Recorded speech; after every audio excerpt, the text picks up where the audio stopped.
Hi everyone, it's Christian Young here from Impress Solutions. We've sent out a number of communications about our upcoming critical risk management courses, and I've got a number of questions have come back. And rather than respond to each person one-on-one, I've taken the most common questions, outlined them here, and I'm going to run through them for you.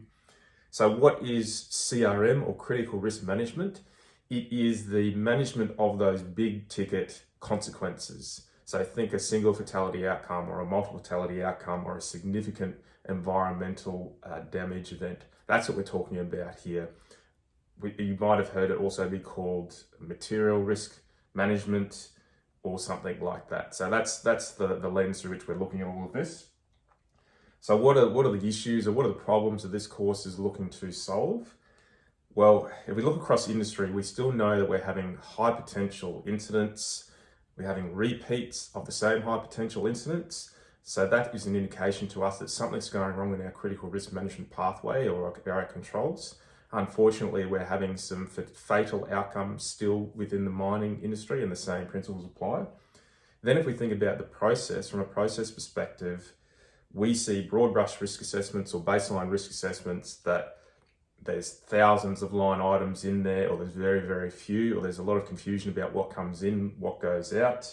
We see opportunities for a bow tie analysis, fault tree analysis that's missing. So an organisation is missing that level of assessment, or if it does have those levels of assessment in there, the quality isn't great compared to what it could be.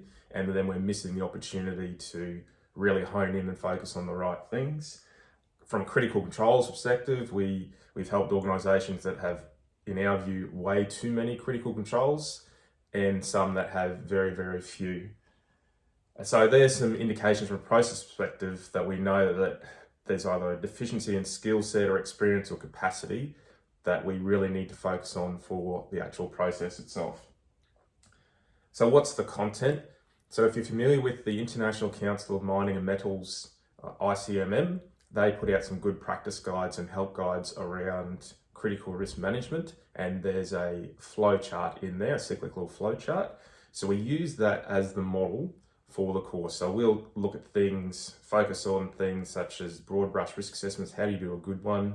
What does good look like? Scoping it out correctly, moving into bow tie analysis, moving into critical controls, moving into critical control performance standards and how you bring it all together, looking at systems implementation, change management.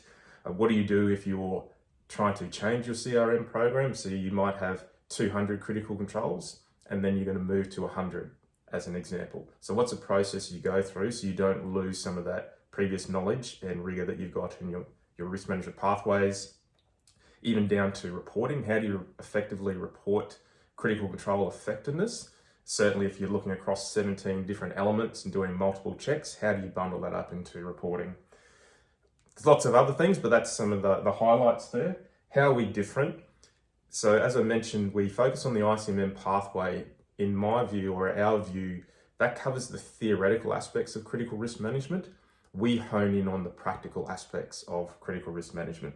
So for example, in the ICMM pathway, it talks about or makes reference to a critical control performance standard and has a few little things there. We spend half a day on that because in our view, that is one of the key ways you can get in control. And there's, for example, 17 different criteria that you should have nailed in your critical control performance standard.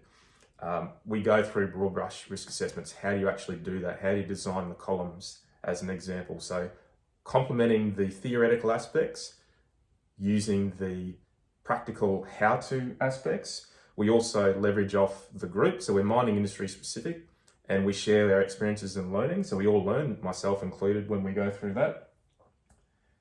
And there's some case studies as well. So I've been doing this for 15, 20 years. I've got lots of case studies. We've got lots of tools. We've got lots of experiences, and we throw that in the mix as well. When are the courses? So that we've got an online course coming up in the 5th, 6th of July. We know there's a lot of people who aren't in Queensland, maybe international, that would love to attend. So we're offering that. And then there's an in-person course happening in 12th, 13th of July in Moranbah. We also have a future calendar of courses that are coming up as well for those people that can't make the July thing. And do we offer bespoke? So as in, do we offer company or site specific courses? Yes, we do.